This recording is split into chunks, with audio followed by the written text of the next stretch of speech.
Good morning, students. Myself, Dr. Vijayendra Singh Tawar, Associate Professor in English.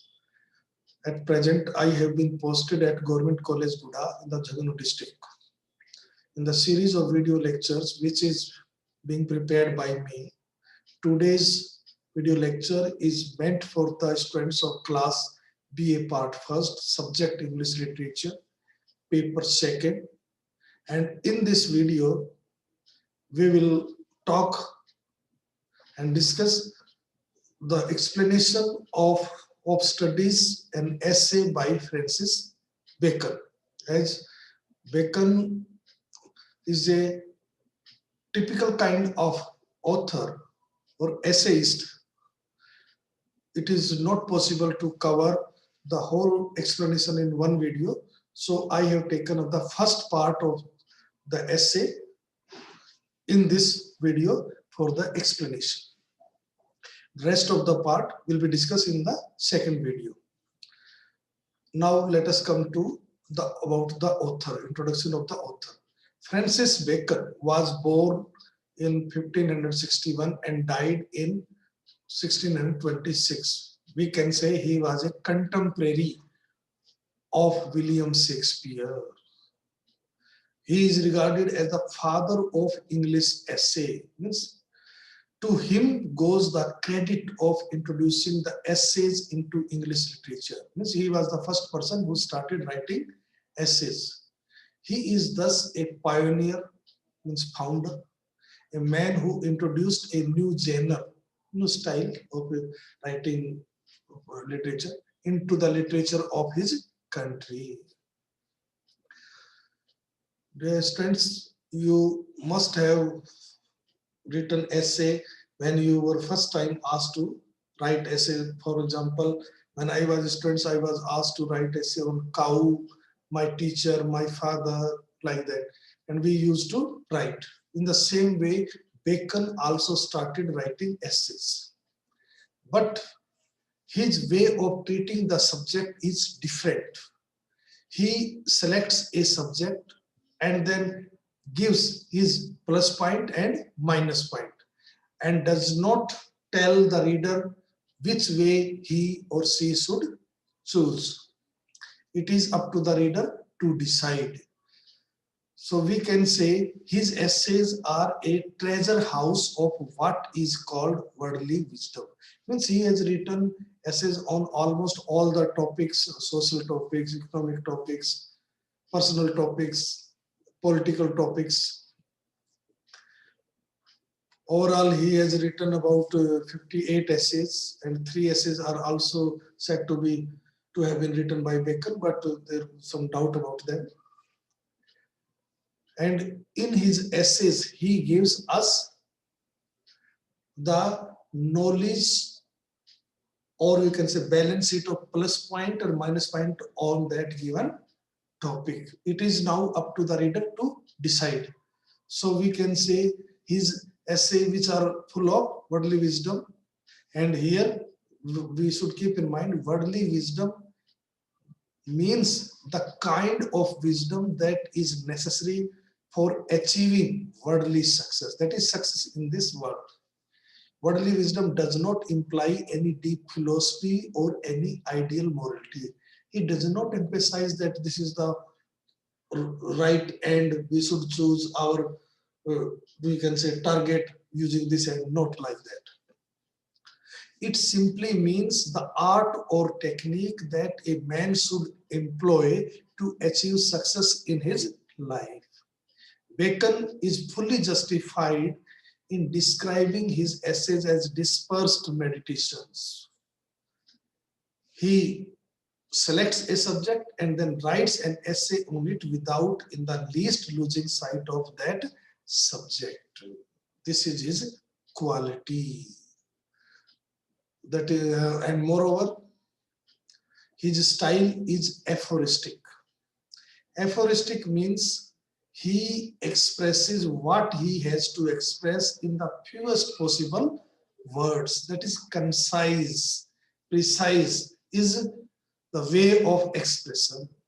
That is why it is said that he has stated what would have been written by other author in full volume in one page. Now let us come to the essay which is in our syllabus. In his essay entitled Of Studies, which was published in 1597, Francis Bacon examines the benefits and effects of studies. Now, of studies, it is something a different type of topic, but the author has given his views on it in an effective manner. He has given us the benefit and effect as well as the other aspects of studies, maintaining that when studies are balanced by experience, diverse studies may help counteract personal imperfection. Means human beings have many weaknesses, they can be overcome by different kind of studies. The purpose of this essay is to persuade us, that is a reader, to study as well as to instruct us on how to study if we are to make the best of what we read. Means how should we study it and a given topic and what benefit, how we can get from it. He does this by using many rhetorical devices and substantiations to prove his arguments. He proves his point by giving illustration, examples, etc., etc. This is true of not only of this essay but of all his essays. And one thing we should keep in mind, that the first time Bacon wrote essays and published them in 1597, they were just 10 essays. Then in 1612, he enlarged and modifies them in 1612. And in 1625, he enlarged and collected all his essays in the same book and published in 1625. So these essays which we read, they are of the, you can say, modification and changed. That is the final version of the essays which were published in 1625. Now let us come to the essay. Now students should keep in mind that as it is a very short essay, just as say 50 lines, but it is not an easy essay. Here you have to keep in mind the aphoristic style, that is to express a big idea, big thought in few words. Now see the structure of the essayist. The author begins the essay. He says, studies serve for delight, for ornament, and for ability.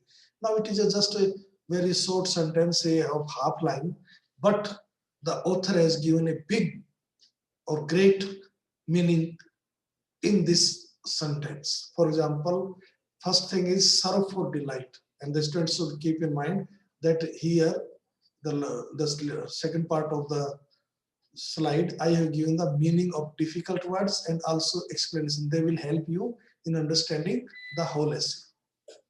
For example, serve for delight. Serve for delight means useful in giving pleasure, which we can get happiness, the pleasure of reflection on things read for personal enjoyment.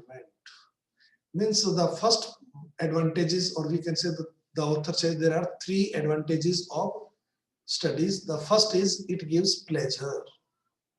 When we are alone, we read, we find some characters, some thoughts, some philosophy, and we reflect on them and feel very happy. The second is for ornament.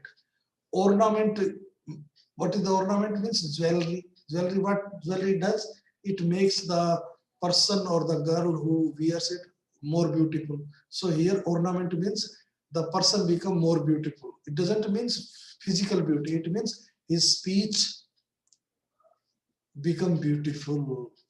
So ornaments for decorating one's conversation. Means in conversing, you will be able to give ideas in a idea expression in a beautiful way. And for ability.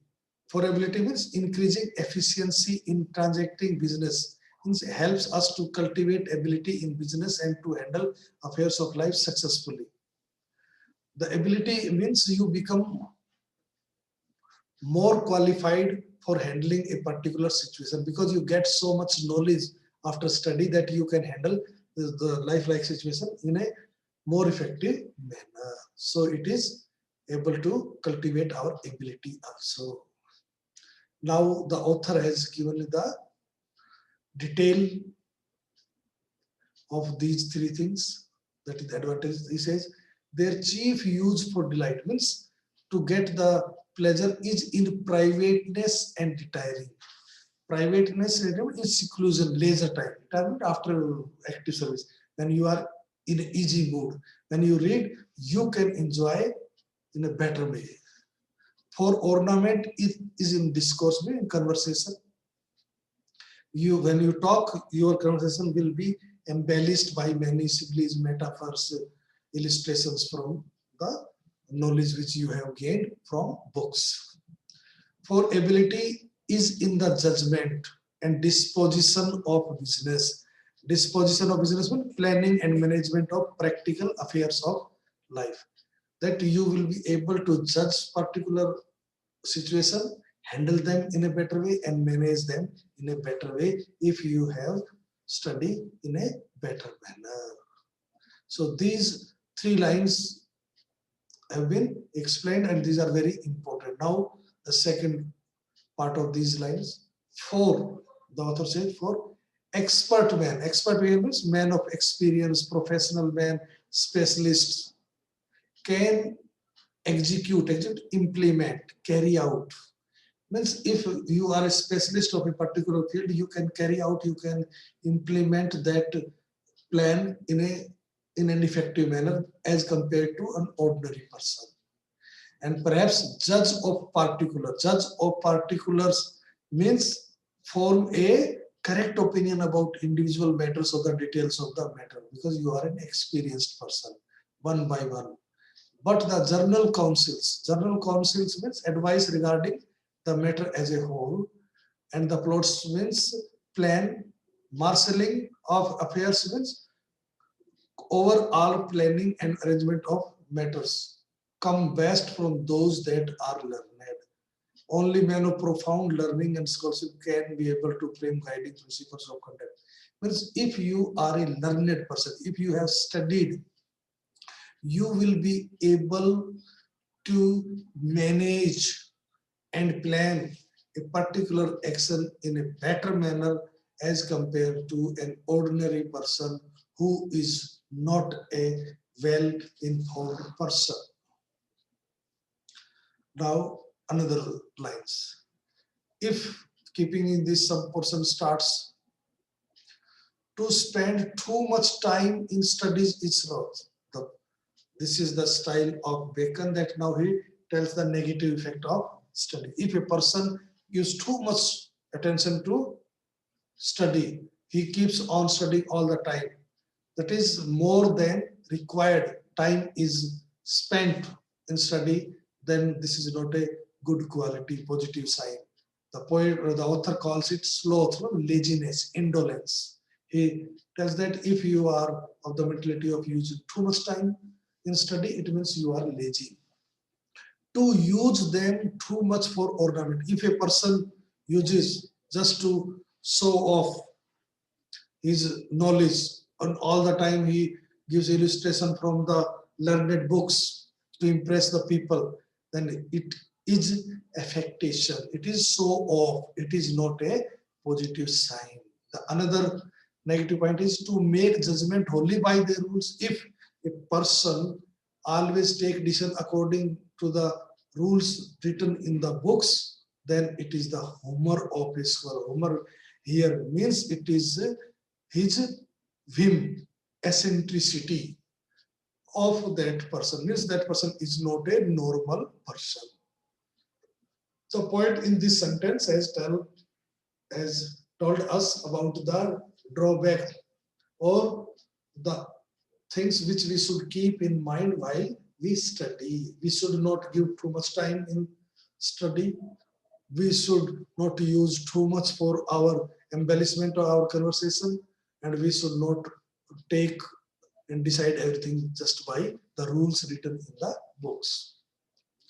The author further says, this is they perfect nature, means study provides material and they bring about perfection in the nature of the person and are perfected by experience. But that perfection is carried out by the experience which a person gets in his life. That is study plus experience, practical experience. All things are not as per the copybook style. For natural abilities are like natural plants. He says natural ability is the development of ability of a person is like natural plants that need pruning. Pruning means trimming, cutting, pruning by study.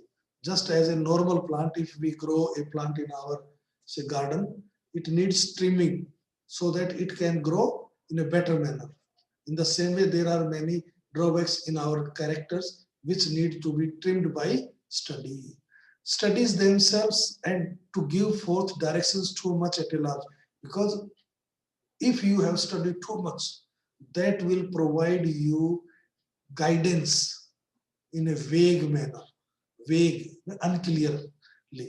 There will be too much guidance for you, except yes, unless they be bounded in by experience. Bounded here means corrected or limited or controlled by practical experience. Should be made applicable to practical life. Unless and until we make the use of that guidance in our practical life, that is using our common sense, we will not be able to get the real benefit of the studies.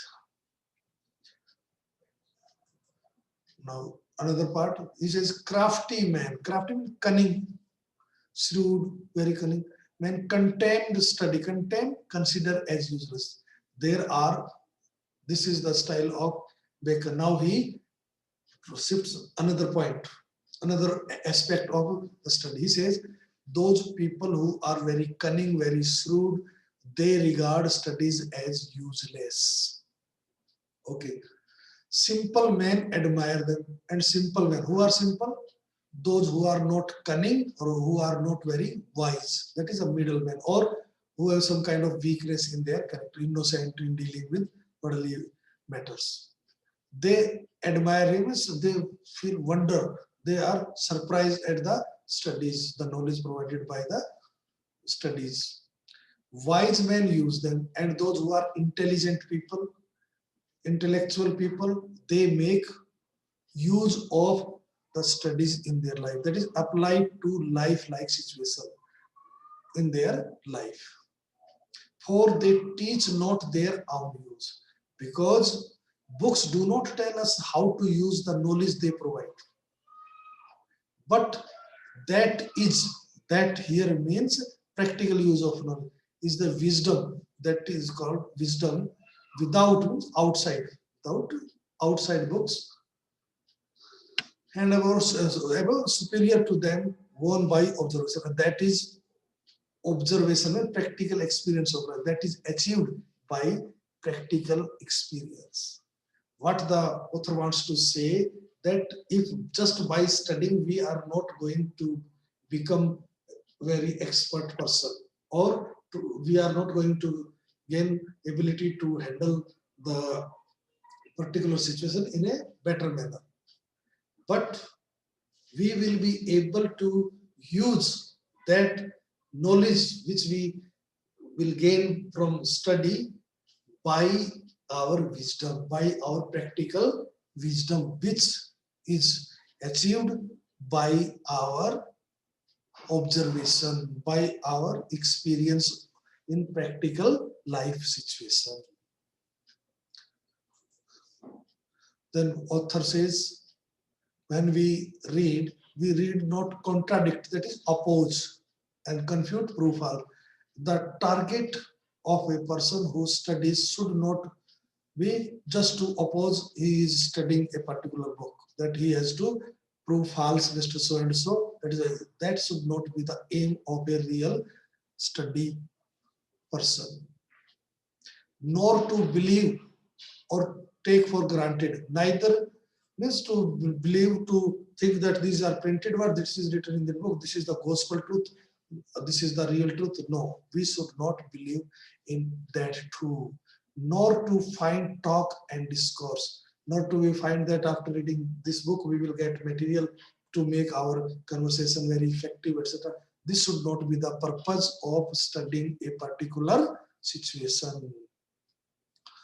But to weigh and consider. But to weigh and consider means we should cultivate the habit of properly evaluating the worth of opinions expressed in books by bringing to bear on this work of appraisal our powers of critical judgments. That how we can help, how we can get maximum benefit of a knowledge which we have get from a particular book is that we should be able to make the right judgment, to make the evolution of that knowledge in a critical manner. Then only we will be able to do the right judgment.